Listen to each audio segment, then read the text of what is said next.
x belongs to 0 to pi by 2, increasing and decreasing. So we'll find f dash x.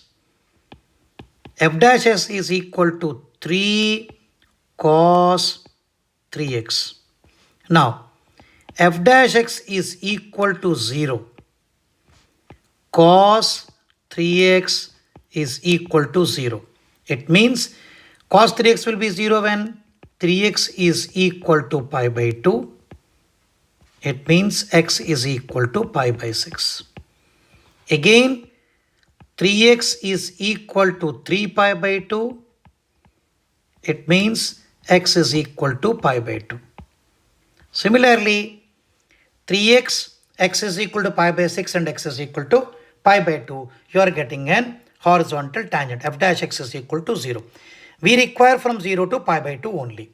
So, if we observe f dash x is greater than 0, means 3 cos 3x will be greater than 0 whenever 0 to pi by 6. It will be positive, increasing. Next, f dash x is less than 0 from the interval pi by 6 to pi by 2. Okay, so let us see the graph, then you get a more clarity of it. If you observe this, if we zoom it this way, this is the point 0 and this is pi by 6. This point is pi by 6 and this point is equal to pi by 2. So this is pi by 6 and this is pi by 2. Clearly we can see 0 to pi by 6 it is increasing, from pi by 6 to pi by 2 it is decreasing. So where f dash x is less than 0. So I repeat once again, 0 to pi by 6,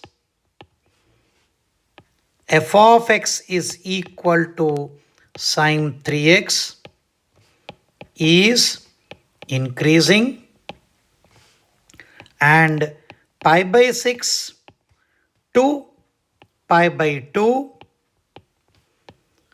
sine 3x is decreasing function. So clearly 0 to pi by 6 it is increasing and pi by 6 to pi by 2 it is decreasing. And at pi by 6 and pi by 2 you get a horizontal tangent.